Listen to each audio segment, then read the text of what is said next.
하나님 말씀은 요한계시록 4장 1절과 2절입니다. 이 일들이 있은 후에 내가 보니 그 하늘에 열린 문이 있었습니다. 내가 처음에 들었던 나팔 소리와 같은 그 음성이 나에게 말하였습니다.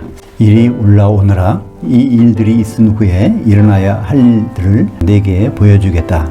즉시 나는 영으로 있었습니다. 보십시오. 그 하늘에 한 보좌가 놓였고 그 보좌에 한 분께서 앉아 계셨습니다. 원전 그대로 보는 요한계시록 4장. 오늘은 하늘들 발 셋째 하늘 착 영으로 가서 본 그 보좌라는 제목으로 말씀을 나누겠습니다. 오늘은 이 말씀을 볼 때 좀 준비 좀 하셔야 돼요. 상당히 먼 거리를 이동하거든요. 한 600억 광년을 이동하는 거리인데 어마어마한 거리죠. 여기서 보면 이제 이 일들이 있은 후에 먼저 사도 요한이 장소를 옮기기 전에 어디 갔었죠?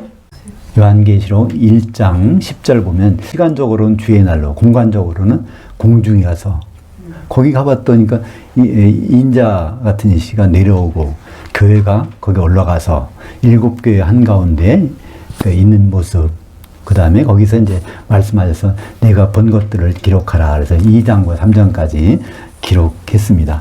근데 똑같은 나팔 소리 같은 큰 음성, 이 데살로니가전서 4장 16절에 보면 주께서 호령과 천사장의 음성과 하나님의 나팔 소리로, 그러니까 그 나팔 때 나팔 소리가 나는 그 음성, 그러니까 예수님이 이제 인자로서의 음성이 다시 들린 것입니다. 요한계시록 1장 10절 다시 볼까요? 내가 영으로 주님의 그날에 있었으며 내 뒤에서 나는 나팔 소리 같은 큰 음성을 들었습니다. 여기에 영으로 있었으며 엔 보니마티, 그러니까 성령이 아닙니다. 사도 요한의 육신은 반모섬에 있었는데 영으로는 주님의 그날 심판날에 있었다고 말씀하고 있죠. 이제 성경을 이해할 때는 공간적인 개념이 참 중요합니다. 첫째, 하늘과 하늘들을 구분하지 못하면 주기도문부터 이해를 할 수 없어요. 주기도문부터 그게 나오잖아요. 하늘들에 계신 우리 아버지요. 아버지의 그 이름이 거룩히 여김을 받으시오며 아버지의 그 통치가 임하시오며 아버지의 그 뜻이 하늘에서 이루어진 것 같이 땅에서도 이루어지다. 거기에 하늘들과 하늘, 쌍수의 하늘들과 단수의 하늘이 나오는데 그걸 구분하지 못하면 주기도문의 내용을 전혀 알 수가 없는 것이죠. 성경을 첫 장을 넘겨보면 창세기 1장 1절부터 하늘들이 나옵니다. 히브리 말은 쌍수가 있는데요. 샤마임이라고 하늘도 보이는 하늘, 안 보이는 하늘. 그러니까 영계의 하늘과 물리계의 하늘이 하나님이 창조하셨단 말이에요. 그러니까 성경은 창세기 1장 1절부터 하늘들로 시작합니다. 원래 하나님이 하늘에 있었는데 그분의 일을 이루시기 위해서 하늘들이라는 공간이 필요해요. 천사들이 움직여야 되는 공간도 있고 물질기가 있는 공간도 있고 그래서 하늘들과 땅이 창조된 것입니다.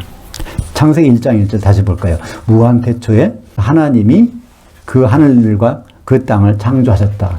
이렇게 번역할 때는 반드시 뭐가 들어가야 된다고요? 삼위일체란 말이 들어가야 돼요. 왜냐하면 하나님은 복수인데 창조하셨다는 단수 동사를 써놨거든요. 그러니까 이곳을 옮겨 놓으려면 히브리 말은 문장만 봐도 금방 이해가 가는데 이게 옮길 때는 삼위일체란 말이 안 들어가면 의미가 달라집니다.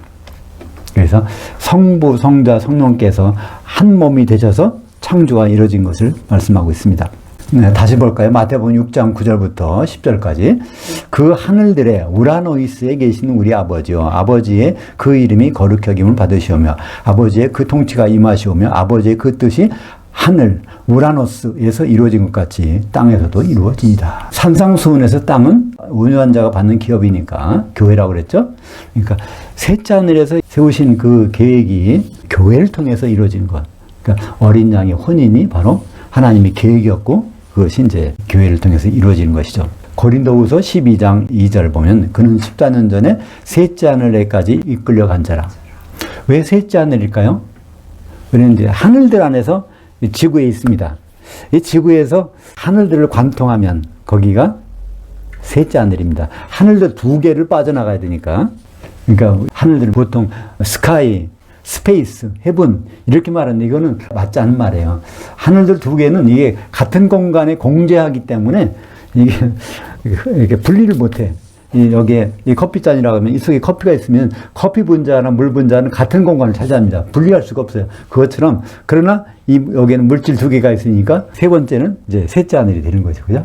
참 하나님은 하늘들을 창조하신 거 보면 기가 막히시죠. 히브리서 기자는 이걸 아주 정확하게 표현합니다. 예수님이 어떻게 셋째 하늘에 가셨는지, 그러므로 우리에게 큰 대제사장이 계시니 그 하늘들을 관통하신, 뚫고 지나가시니 곧 그 하나님 아들 예수시라. 그러니까 지금 셋째 하늘에 가 계신데 그 갈 때 하늘들을 뚫고 지나갔다는 거예요. 근데 이런 표현을 우리말 번역에는 뭐라고 했어요? 승천하셨다고 그냥 표현했어요. 하늘들이라는 단어가 있고 거기에 뚫고 지나갔다는 단어가 있는데 그거를 그냥 적당히 번역해 버렸습니다. 우리가 요한계시록을 볼 때 열린 문을 봤죠? 빌라델피아 교회에는 열린 문을 주시겠다고 그랬어요. 그래서 환란을 면제해 주시겠다고 했죠. 요한계시록 3장 8절 나는 네 행위들을 안다. 보아라 내가 아무도 닫을 수 없는 열린 문을 내 앞에 두었다. 근데 이 열린 문이 어디 있나 봤더니 오늘 나오지 않습니까? 셋째 하늘에 있어요. 그러니까 빌라델피아 교회는 전 3년 반에는 이를 맞아서 폐를 면하고 후 3년 반에는 그 열린 문으로 가서 셋째 하늘에 가 있으니까 그래서 환란을 피하는 것입니다. 그러니까 열린 문은 셋째 하늘 입구라는 걸 볼 수 있죠. 2절 다시 보겠습니다. 나는 즉시 영으로 있었습니다. 에게노멘 푸뉴바티 주의 날을 갔다가 셋째 하늘, 공중에서 셋째 하늘로 올라간 것입니다. 거기에 보호자가 있어요. 그러니까 하나님 아버지는 어디 계실까요? 첫째, 하나님 아버지는 분명히 하늘들에 계세요. 그렇다고 셋째 하늘에 안 계실까요? 거기도 계세요. 아버지 하나님은 무소부재하시거든요. 그러니까 거기도 계시고 다만 통치하려면 여기에서 통치가 이루어진다는 것 뿐이지 거기에 보좌가 없는 게 아니란 말이에요. 그 보좌, 그 셋째 하늘에 있는 보좌를 말씀하고 있죠. 이사야서 6장 1절 보겠습니다. 우시아 왕이 죽던 해에 내가 본 즉 주께서 높이 들린 보좌에 앉으셨는데 그의 옷자락은 성전에 가득하였고, 이사야가 환상으로 그것을 본 장면을 말씀하고 있습니다. 히브리서 12장 2절 하반절에 보면 예수는 그 하나님 그 보좌 우편에 앉으셨느니라. 근데 요한계시록에는 보좌 우편에 아무것도 없어. 그죠? 보좌 우편 주위에는 있어도 우리는 그래서 뭘 할 수 있죠? 우편이라는 단어가 바로 그 자리. 그러니까 예수님은요, 빌립보서 2장 6절에 보면 원래 하나님이셨는데 하나님 자리를 내려놓고 이제 사람으로 오셔서 십자가에서 죽기까지 하셨는데 다시 하나님으로 복귀하셨어. 바로 하나님 그 자리로. 그래서 이제 셋째 하늘에는 보좌에 앉은 분은 한 분밖에 없습니다. 거기도 아버지도 앉아 계시고 그 아들도 거기 앉아 계세요. 사실은 그죠? 아버지는 육안으로 볼 수 없는 분이니까 거기 있어도, 근데 아들도 거기에 있는 모습으로 앉아 있는 것입니다. 3절 보겠습니다. 앉아 계신 분의 외모는 벽옷과 홍보석 같았으며 그 보좌 주위에 있는 무지개의 외모는 녹보석과 같았습니다. 그러니까 요한계시록 21장 11절에 보면 그 하나님의 영광이 있어 그 성이 그 빛이 지극히 귀한 보석 같고 수정같이 맑은 벽옥과 같더라. 새 예루살렘의 그 모습, 주님이 성전된 그 모습이 일단 셋째 하늘에서도 바로 그런 모습으로 계신 것을 보여주고 있죠. 4절 보겠습니다. 또 보좌 주위에 24 보좌들이 있는데 그 보좌들에는 24 장로들이 흰 옷을 입고 그들의 그 머리들에는 금 면류관들을 쓰고 앉아 있었습니다. 그러니까 이거 한번 잘 생각해 보세요. 중앙에 누가 계세요? 보좌, 한 보좌가 있어요. 그 보좌 바로 주위에 24 장로를 좀 설명하고 있는 거예요. 24 장로들이 과연 누굴까? 사람일까요? 천사일까요? 이것은 사람일 수가 없습니다. 사람은요, 셋째 하늘에는요, 아직 올라가지 않아요. 빌라델피아 교회는 나중에 올라가잖아요. 그러니까 24 장로들은 천사라는 것을 알 수 있습니다. 근데 면류관을 쓰고 있어요. 군인이 모자를 쓰고 있는 군인 그 일을 하고 있는 거잖아요. 그죠? 교통경찰이 모자를 쓰고 있어야 자기 일을 하는 거고, 쉴 때는 모자 벗고 쉬겠죠? 마찬가지로 이 면류관이라는 것은 이 일을 하고 있는 거예요. 그러니까 우리 이기는 자들이 제사장 노릇 하기 전에, 천년왕국에서 제사장 노릇 하기 전에, 그때까지는 24 장로 천사들이 그 면류관을 쓰고서 제사장 노릇을 하고 있는 겁니다. 그 천년왕국이 될 때는 바로 그들이 면류관을 벗어서 인수인계를 하는 장면이 뒤에 나옵니다. 요한복음 3장 13절 볼까요? 하늘, 그 하늘, 단수의 하늘, 셋째 하늘에서 내려온 자, 곧 인자 외에는 그 하늘에 올라간 자가 없느니라. 그러니까 사람 모습을 하고서는 셋째 하늘에 없으니까 24장로들도 보면은 천사라는 것을 알 수 있죠. 그리고 흰옷을 입었다고 그랬으니까 흰옷은 누가 입습니까? 요한복음 20장 12절 흰옷 입은 두 천사가 예수의 시체 누웠던 곳에 하나는 머리편에 하나는 발편에 있었더라. 막달라 마리아도 쭉 그 안을 들여다보잖아요. 예수님은 없고 거기에 두 천사가 있는 모습을 보게 된 것이죠. 5절 보겠습니다. 그 보좌에서 번개와 음성과 천둥이 나왔습니다. 그리고 그 보좌 앞에는 7 불등들이 타고 있었는데 7 등들은 그 하나님의 7 영들입니다. 여기서 뭐가 나왔죠? 영어 단어 램프라고 그러죠. 램프. 헬라어는 안 봤습니다. 불타는 램프가 있어요. 근데 그것은 뭐라고요? 하나님의 7 영들. 그러니까 7 영들은 결국 히브리서 1장 14절에 천사들이죠. 요한계시록 1장 4절과 16절을 볼까요? 거기에 이제 7 영, 7 별들이 나오니까 한번 보겠습니다. 1장 4절. 요한은 그 아시아에 있는 7 교회들의 변자입니다. 지금도 계시고 전에도 계셨고 장차 오실 분께서 여기에 요한계시록 읽을 때는 이 부분을 조심해야 돼요. 지금도 계시고 전에도 계셨고 장차 오실 분. 성부, 성자, 성령 중에서 어느 분이 여기에 해당될까요? 아버지 하나님, 그죠? 아버지 하나님. 예수님은 지금 안 계셔, 여기. 그죠? 셋째 안에 계시니까. 또 성령님도 전에 계신 적이 없었어. 그러니까 여기에 해당되는 분은 아버지 하나님은 여기에 해당됩니다. 그분의 보좌 앞에 있는 7 영들. 16절에 보면 그의 7 별들이 있고 그 7 별들은 그 7개의 천사들이요. 그러니까 7 영, 7 별, 7 천사들 같은 말인 것을 알 수 있습니다. 6절 보겠습니다. 그 보좌 앞에는 수정과 같은 유리바다가 있고 그 보좌 가운데와 그 보좌 주위에는 앞뒤에 눈들이 가득한 4 생물들이 있었습니다.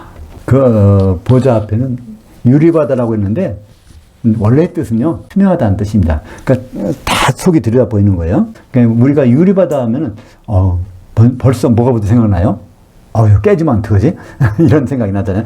그런 생각이 안 들게 말하자면 투명하다는 그런 의미로 말씀하고 있죠. 거기에는 4 생물 천사가 있는데 눈이 달렸다는 거예요. 우리가 볼 때는 눈이 달려있는 4 생물 천사는 좀 징그럽게 보이잖아요. 그죠? 눈이 많이 있으면.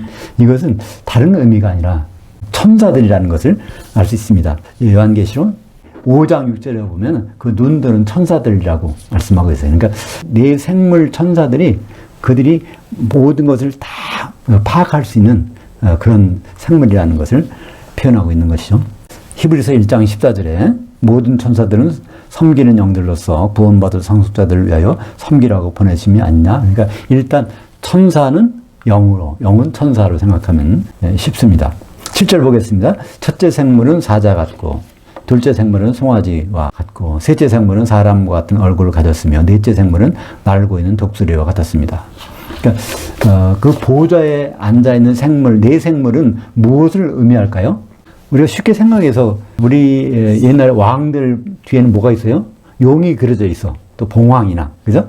그것은 그렇게 강력하다는 그걸 나타내고 있잖아요. 보호자에 앉은 사람을 나타내고 있는 거예요. 4 생물들은 보호자에 앉은 분을 설명하고 있는 거예요. 거기에 있는 주님을 설명하고 있는 것입니다. 사자는 무엇이죠? 동물의 왕이잖아요. 그죠?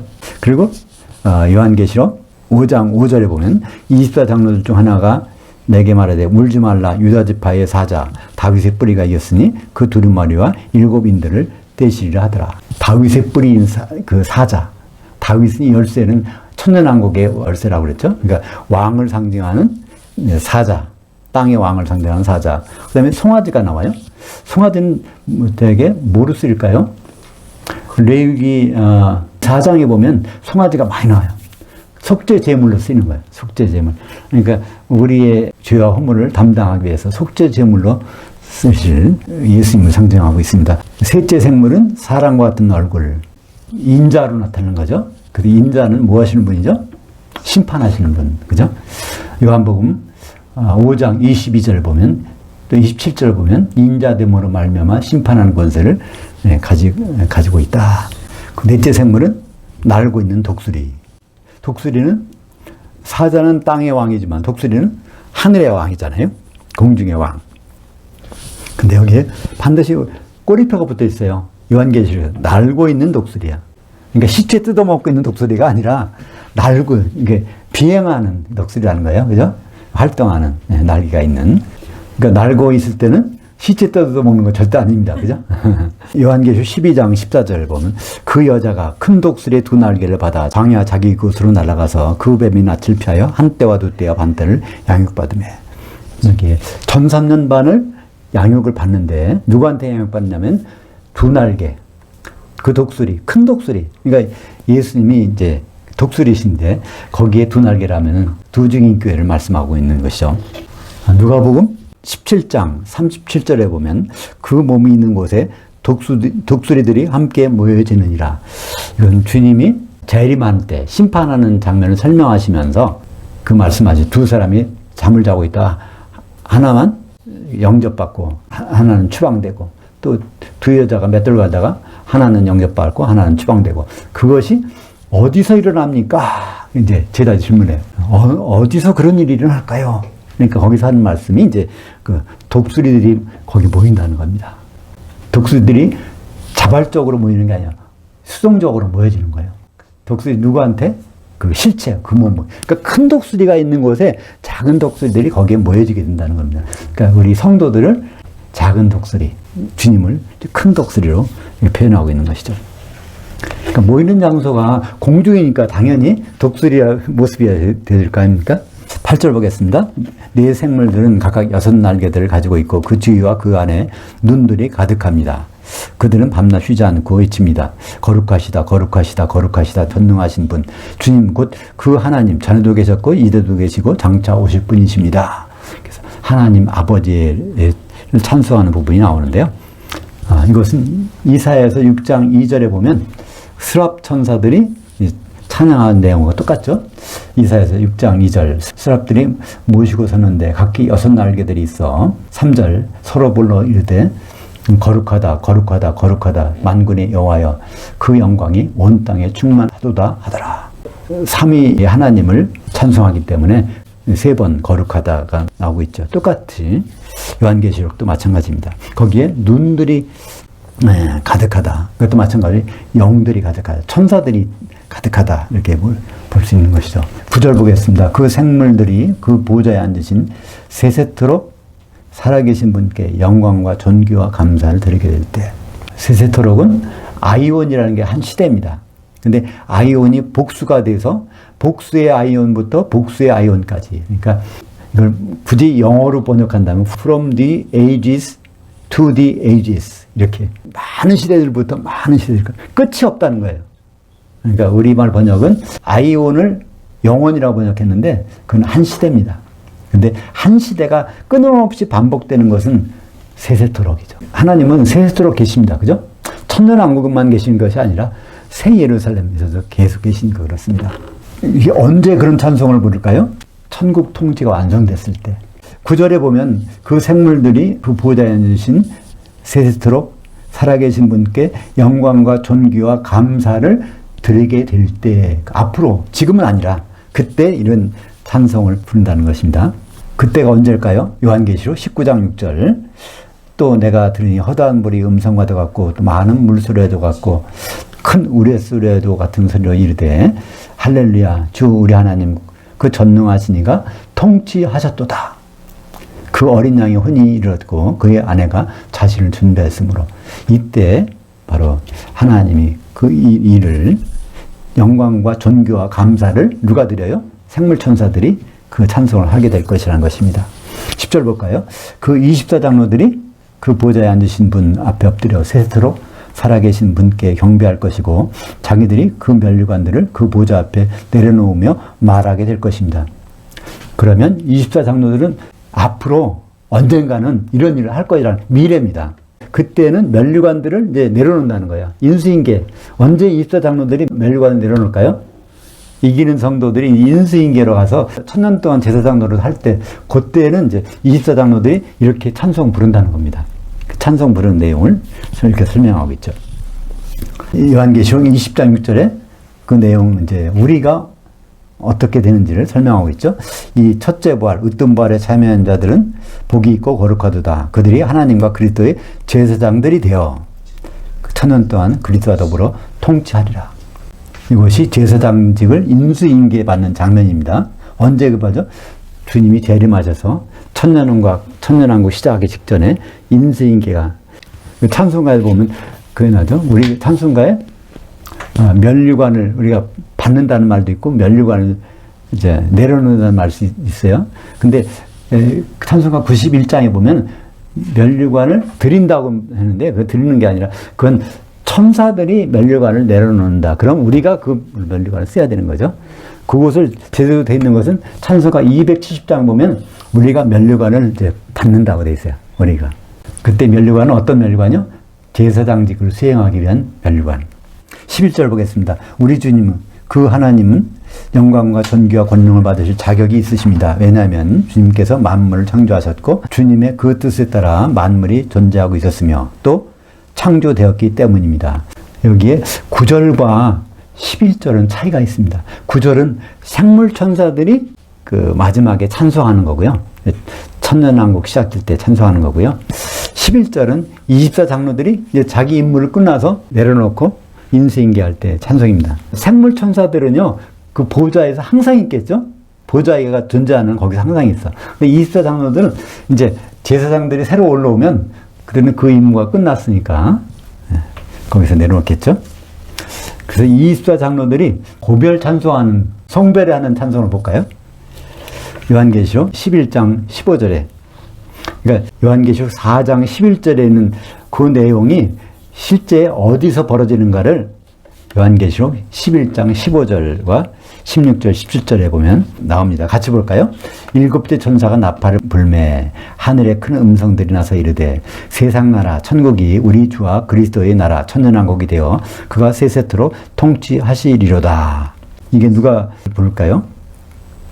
큰 음성들인데 사실은 24장로 천사들이 할 거예요. 왜요? 그 하나님 앞에서 자기 보좌들에 앉아있던 24장로들이 엎드려 얼굴을 땅에 대고 그 하나님께 경배하여 이르되 감사옵나니 옛적에도 계셨고 지금도 계신, 여기에 하나가 빠져요. 장차 오실이 빠졌어. 왜 빠질까요? 이미 천년왕국 도래한 시점이니까 장차 오실이 빠졌어. 지금도 계신 주 그 하나님 전능하시며 큰 권능을 잡으시고 통치하셨나이다. 당신께서 통치를 이렇게 완성했습니다 하면서 고별 찬송을 드리는 것이고, 그때부터는 누가 제사장 역할을 할까요? 이기는 자들. 여기 보면 조금 다시 한번 생각해야 될 부분이 있어요. 11절에, 4장 11절에 주님께서 만물을 창조하셨고, 일단 한번 나와요. 주님께서 만물을 창조하셨어요. 그 다음에 두 번째는 주님의 뜻에 따라 만물이 존재하고 있었으며, 또 세 번째는 또 창조되었기 때문입니다. 이 말이 좀 우리가 보면 이해가 잘 안 가는 것 같아요. 근데 첫째, 주님께서 만물을 창조하셨고는 천지창조, 창세기 1장 1절부터 나오는 그게 창조고요. 그 다음부터는 주님이 그 뜻에 따라 만물이 존재하고 있었으며 만물이 계속 존재하면서 일이 벌어지고 있었다는 것입니다. 미완료를 썼어요. 미완료는 과거 진행형입니다. 과거에 쭉 진행되어 왔다는 거예요. 그런데 결국 그 만물이 창조되었기 때문입니다. 이제 새로 뭐가 창조됐다는 거야. 근데 뭐가 안 나왔어. 그 뭐라는 것이 에베소서, 골로새서에 나옵니다. 에베소서 4장 24절 볼까요? 그 하나님을 따라 의와 진리 거룩함으로 창조하심을 받은 그 새 사람을 입으라. 한 새 사람을 입으라는 거예요. 골로새서 3장 9절, 너희가 서로 거짓말을 하지 말라. 옛사람과 그 행위를 벗어버리고 새 사람을 입었으니 이는 자기를 창조하신 이의 형상에 따라 지식에까지 새롭게 하심을 입은 자니라. 새 사람들이 아닙니다. 우리가 옛사람 벗어버리고 새 사람 입자, 이런 개인이 아니에요. 한 새 사람은 단수입니다. 이 한 새 사람이 결국 어린 양의 신부가 되는 자리까지 가는 것이죠. 그래서 교회가 결국 마지막은 한 새 사람. 그때 새 것은 카이노스라는 단어를 씁니다. 이전까지는 한 번도 없었던, 존재하지 않았던 그런 것이 어린 양의 신부 아닙니까? 한 세마포옷을 입고 있는 신부, 그 모습. 그것을 요한계시록 4장 11절에 또 창조되었기 때문입니다. 한 새 사람.